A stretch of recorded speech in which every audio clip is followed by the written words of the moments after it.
Live TV is supposed to be controlled, but sometimes reality comes crashing in. Shocking tragedies or unexplained events, these moments left audiences stunned and networks scrambling. Join us as we unravel the details of the most disturbing things ever broadcast live, raw, unfiltered, and impossible to forget. On September 1, 2004, the town of Beslan in Russia's North Ossetia was poised to celebrate the start of a new school year.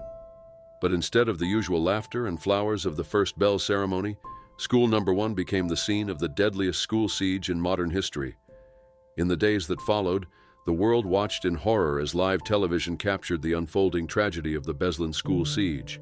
That morning, at least 32 heavily armed militants stormed the school, seizing more than 1,100 hostages. Among them were hundreds of children, their teachers, and the parents who had come to mark the beginning of the academic year. The attackers, linked to Chechen separatist leader Shamil Basayev's Riyadus Salihin group, were demanding Russia withdraw its forces from Chechnya and recognize its independence. The hostages were quickly herded into the school gymnasium, which the attackers rigged with explosives. From the very beginning, the conditions inside were brutal.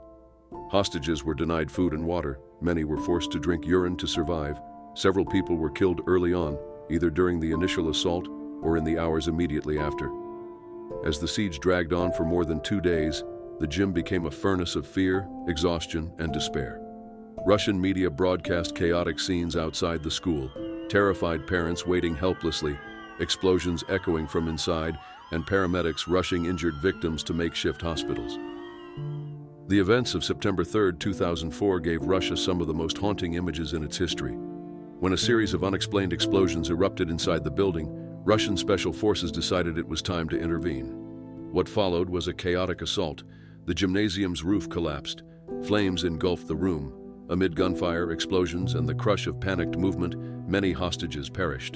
The immediate aftermath of the siege was marked by trauma, anger, and political consequences. Survivors accused the authorities of recklessness in the rescue attempt. Eyewitnesses described how Russian forces employed tanks, grenade launchers, flamethrowers, and thermobaric weapons, even though the hostages were still inside. Over 100 people burned to death inside the building. The focus of the operation appeared to be eliminating the militants, not preserving the lives of those trapped. Only one militant, Nurpashi Kulayev, survived. He was captured after trying to escape and was sentenced to life in prison in 2006. His conviction brought little closure to the victims' families. A staggering total of 334 people lost their lives in the school siege. 186 of them were children. In the wake of the attack, President Vladimir Putin centralized political power, eliminating the popular election of regional governors and tightening the Kremlin's control over Russia's far-flung regions. He portrayed the siege as an attack against the nation by external enemies seeking Russia's collapse. Yet many Russians, especially in Beslan, were left unconvinced by the official narrative. A Russian parliamentary investigation concluded in 2006 that the authorities bore no responsibility for the siege's outcome. Survivors and victims' families denounced the report as a whitewash, citing inconsistencies with eyewitness accounts. Disillusioned with the Russian legal system, over 400 Beslan survivors and families eventually filed lawsuits in the European Court of Human Rights. In April 2017, the court ruled that Russia had failed on multiple levels. It found that authorities had prior intelligence of a potential attack targeting a school, yet failed to act. The court also concluded that the rescue operation had used excessive and indiscriminate force, violating the hostages' right to life. Russia was ordered to pay approximately 3 million euros in damages. The Kremlin rejected the ruling as utterly unacceptable. 2 decades later, grief still permeates the community. The gymnasium, now preserved as a memorial, bears the names of the dead carved into its scorched walls. On each anniversary, families gather there, clutching photographs of lost loved ones. The siege at Beslan remains a dark chapter not only in Russia's history but in global memory. For those who lost children, spouses, or siblings, the pain is unending. The lessons of Beslan about the price of political failure and the sanctity of human life demand not only remembrance but responsibility. The raw, unfiltered footage broadcast worldwide seared itself into global memory, never to be forgotten. On April 30th, 1993, the world of professional tennis was shaken by a brutal act of violence that played out in front of live television cameras. In Hamburg, Germany, during what appeared to be an ordinary quarterfinal match, the game stopped, not because of a score, but because of a scream. What followed was one of the most harrowing moments in sports history. Monica Seles, born in 1973, was already a tennis phenomenon by the early 1990s. At just 16, she became the youngest ever winner of the French Open. Representing Yugoslavia, she quickly rose to dominate women's tennis, winning 8 Grand Slam titles before turning 20. In 1991 and 1992, she was the sport's dominant force. By early 1993, she had won the Australian Open, defeating her rival Steffi Graf for the 3rd time in 4 major finals. She was ranked number 1 in the world, with the tennis world seemingly at her feet. But on that April day in Hamburg, during a match against Magdalena Maliva, everything changed. Leading the match 6-4, 4-3, Monica sat courtside during a changeover. As she leaned forward to take a sip of water, a man suddenly emerged from the crowd. Günther Parsch, a 38-year-old German obsessed with Steffi Graf, lunged toward her with a 9-inch boning knife. He stabbed Monica in the back, plunging the blade 1.5 inches between her shoulder blades, just millimeters from her spine. The scene was chaotic and horrifying. Monica collapsed forward, her face frozen in pain and disbelief. Blood stained her white tennis shirt as spectators screamed and tournament staff rushed to her aid. The cameras were still rolling, broadcasting the chilling moment to millions of people around the globe. The attack was stopped before Parsch could strike again. Witnesses later described it as like a horror movie. Monica was immediately taken to a hospital. Luckily, the wound itself was shallow, but Monica's mental scars would prove more difficult to heal. The aftermath of the attack was deeply disturbing. Parsch told authorities he wanted to keep Monica from playing for a long time so that Steffi Graf could regain the number 1 ranking. A psychiatric evaluation declared him mentally disturbed. Despite the premeditated nature of the attack, he received only 2 years probation and avoided jail time entirely. Monica, on the other hand, would spend more than 2 years away from the sport, battling depression and a worsening eating disorder. The stabbing left a permanent mark on Monica's life and career. Though she eventually returned to the court in 1995 and won the 1996 Australian Open, she never again reached the top of the rankings. To make things worse, the attack coincided with her father's declining health. He died of cancer 5 years later. The incident also sparked changes in tennis security, though Monica later questioned their effectiveness. She vowed never to play in Germany again, disillusioned by what she viewed as a failure of justice. The tennis world had tried to move on, but the damage was irreparable. Monica eventually transitioned away from tennis, becoming a mental health advocate and public speaker. Though she now lives quietly in the United States, the shadow of that day in Hamburg remains. The man who attacked her died in a nursing home in 2022. But the impact of his actions on Monica, on the sport, and on everyone who witnessed it live will never be forgotten.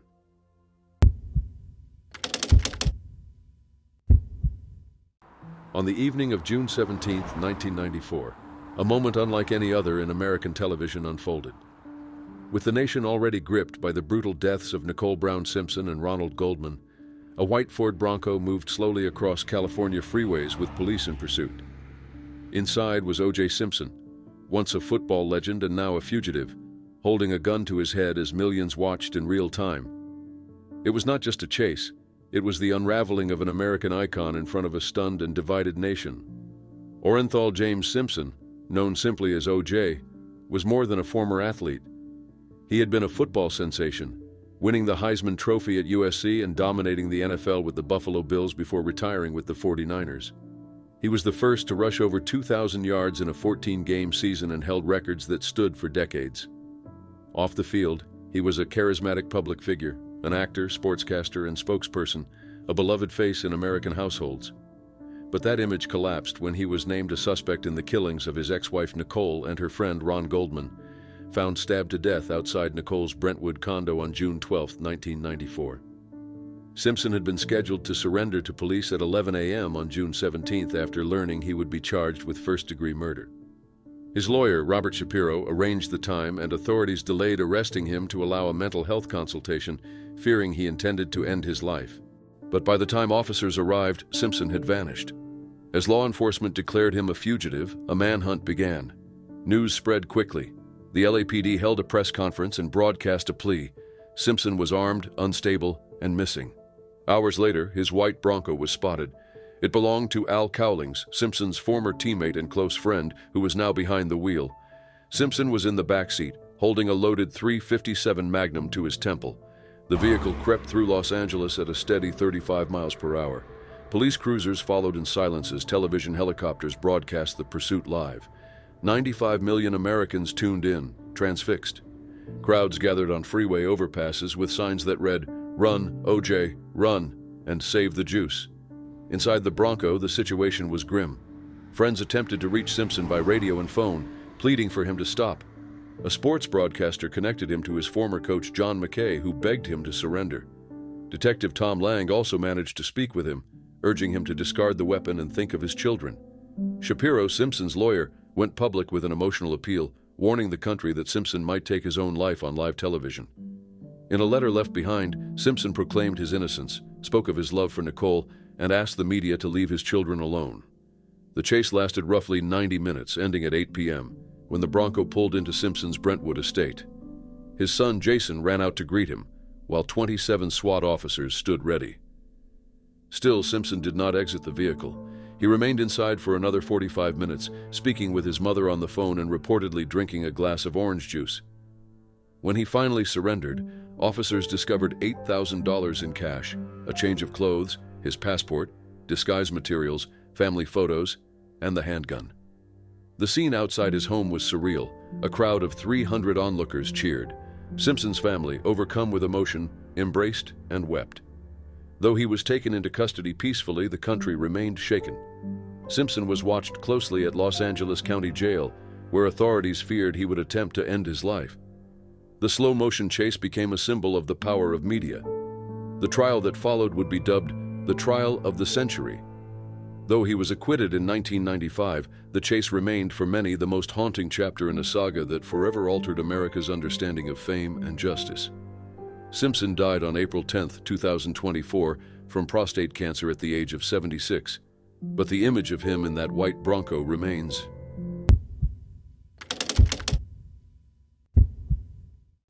In one of the most unsettling moments ever broadcast on Vietnamese television, a magic stunt intended to awe turned into a disturbing spectacle. During a live semifinal of Vietnam's Got Talent in 2014, contestant Tran Tan Phat made a critical error that would spark national outrage, health concerns, and intense debate over the boundaries of televised performance. Phat had gained attention throughout the competition for his bold and often dangerous magic acts. A young performer with a flair for shock, he had earlier stunned audiences by swallowing needles and threading them back out through his throat in a previous episode.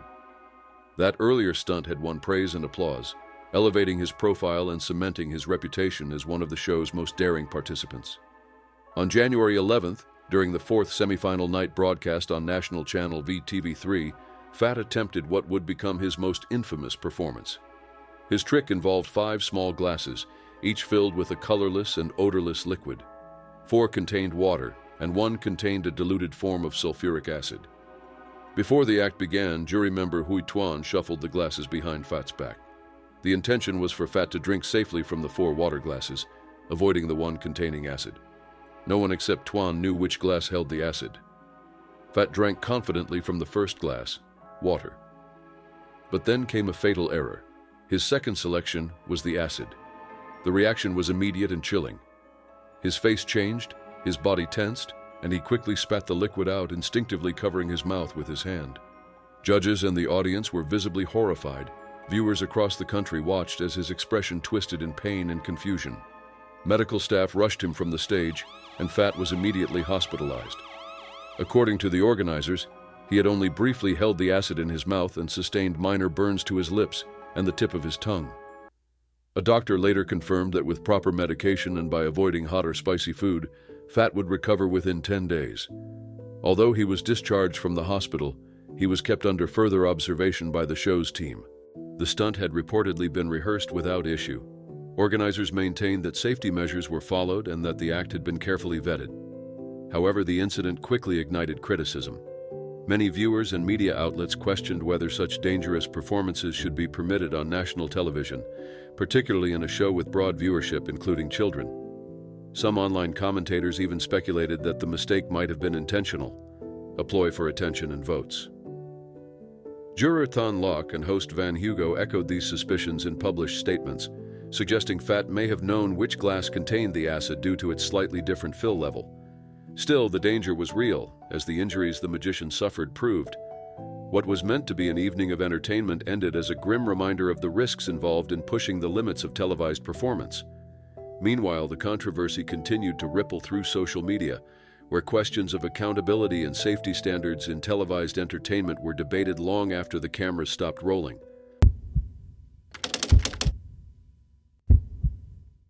On May 17, 1995, the city of San Diego was gripped by an extraordinary and terrifying scene that unfolded live on television. A man in a stolen military tank barreled through city streets, crushing everything in his path. The man was Sean Timothy Nelson, a former U.S. Army tank driver whose life had unraveled into a state of despair. What began as a quiet evening would end in destruction, panic, and death. That evening, around 6:30 p.m., Nelson entered the California National Guard Armory. The gates were open, and despite personnel still being on site, no one stopped him. He wandered freely through the facility, breaking into 3 tanks before managing to start a 57-ton M60A3 Patton. With no ammunition stored in the tank and no security measures to stop him, Nelson crashed through the armory's fence and entered the city streets. Shirtless and disheveled, he drove through suburban neighborhoods and onto highways, steering the armored vehicle with precision. His knowledge from serving as a tank commander in West Germany was evident as he maneuvered the massive machine with alarming confidence. Over the next 25 minutes, Nelson's rampage left a trail of destruction across 6 miles.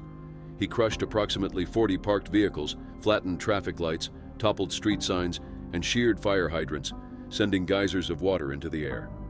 Power poles were snapped in half, leaving about 5,000 homes in darkness. Though his destruction was calculated and widespread, he seemed to deliberately avoid harming people. Some observers noted that he targeted infrastructure and utility lines, never driving directly down the center of the road where traffic moved. The San Diego Police Department quickly responded, tracking Nelson from both the ground and the air. As regular patrol cars proved useless against a fully operational tank, officers closed highways and coordinated attempts to stop him. When Nelson veered onto California State Route 163, he attempted to breach the opposite side of the freeway by ramming the central barrier. The tank's track dislodged during the attempt, immobilizing the vehicle. Police officers seized the opportunity, climbing atop the tank and using bolt cutters to force open the locked hatch. Inside, Nelson refused to surrender. He continued to press the accelerator, rocking the tank violently in a futile attempt to break free. Unsure whether he was armed and unable to remove him by force, police fired a single shot that struck Nelson fatally in the neck. The rampage ended just before 7 p.m., witnessed by stunned viewers watching live helicopter broadcasts. In the days that followed, the aftermath of Nelson's rampage revealed the depth of his personal collapse. Once a successful plumber and business owner, Nelson had been overtaken by addiction, grief, and chronic pain. His wife had divorced him, his home was being repossessed, and his utilities had been shut off. He was suffering from spinal injuries and increasingly severe mental health issues. Friends described him as someone who was at risk of ending his own life and deeply paranoid in the weeks leading up to the incident. His final act was not one of vengeance, but of psychological collapse. The event led to widespread criticism of military security protocols. The fact that a civilian was able to breach an active armory, start a tank without resistance, and drive it out without detection prompted an overhaul of procedures at the facility. The state of California was held partially liable and paid nearly $150,000 in damages to utility companies, private citizens, and the city. Though no one else was injured, the image of a tank plowing through a peaceful neighborhood became a chilling symbol of unchecked chaos. Sean Nelson's rampage remains one of the most surreal and alarming domestic incidents in modern American history, a bleak portrait of personal despair turned catastrophic.